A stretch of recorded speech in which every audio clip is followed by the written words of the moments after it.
the manosphere, aspirational masculinity, bro culture, whatever you want to call it, Donald Trump this week put on a political masterclass in how to harness the vote of disaffected young men. And it's caused a battle of the sexes online and on the streets. I believe that we will win! As American women protested over the right to their own bodies. It breaks my heart. This is a hill I'm willing to die on. This is my freedom. I'm terrified. I'm worried that we are going to go back. Emboldened men's rights activists took to social media. Your body, my choice, forever. They'll be bred willingly or unwillingly. You will never control your own bodies. Women threatening sex strikes like LMAO, as if you have a say. Those so-called sex strikes, part of a new women's movement dubbed 4B. Imported from South Korea, American women in their droves are now swearing off dating, sex and marriage post-election. If a man votes to take away your rights to bodily autonomy, then he should have no rights to your body. Those votes, dubbed the bro vote, a big part of the reason Trump came out on top. This was supposed to be the election on bodily autonomy.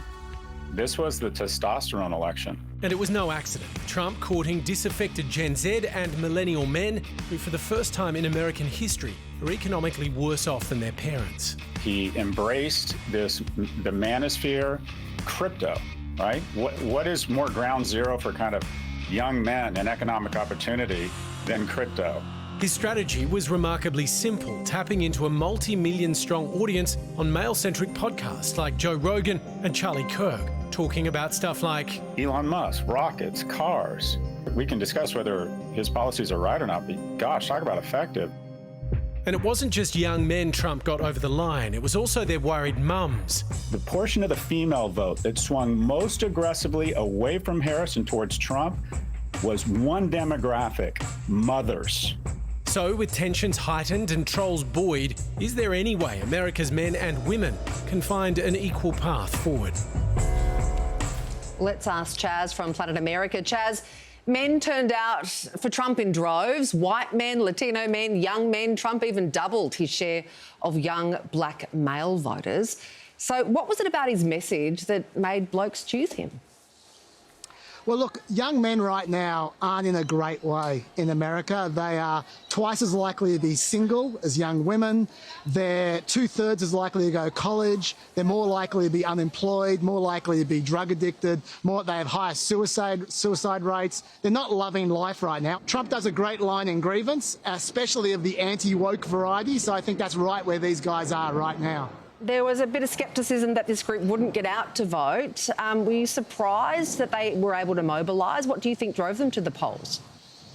Look, I was surprised by the number. Like, we're talking about, according to the AP Votecast, they went from being 15-point leaning towards Democrats in 2020 to 13 points leaning to Republicans in 2024. That's a 28-point swing in 4 years. I was really surprised it was to that extent.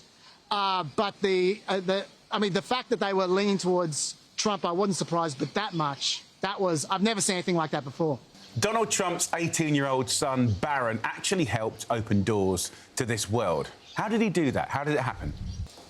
Look, Barron was basically the bro whisperer for Trump. Like, Barron likes these podcasts. They're so popular amongst young men, and he basically just listed off his 10 favourite podcasts, and Trump just went and did an interview with every single one of them. Now, you might think I'm being flippant there, but there was actually a poll back in May this year, the New York Times. They found that the #1 reason for people defecting from Biden back in 2020 was if they were either Middle Eastern or from Northern Africa, which obviously relates to the Gaza situation. But the #2 reason was if they had a very favourable view of Joe Rogan. So I reckon the podcasters might have actually made a difference, especially last week when both Trump and Vance turned up on Joe Rogan himself. Chas, also, how much does the economy play into this? I mean, are you genuinely saying that podcasts have radicalised this huge group of men to elect Donald Trump in a landslide? That economy, immigration, crime hasn't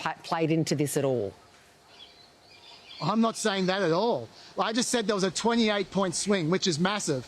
Now, maybe 12% of that, or maybe 15% of that is because of the economy, because there's no doubt the entire election, it's not just young men, the entirety of America swung against the Democrats in this election. So, and now I think that's because of the economy. But young men swung more. So what I would say is I'd say maybe 12, 15% was because of the economy, and then maybe 10% was because of cultural reasons. And that 10% might mean the difference in the next election to whether you win or not. All right, Chas, appreciate chatting. Thank you. No worries.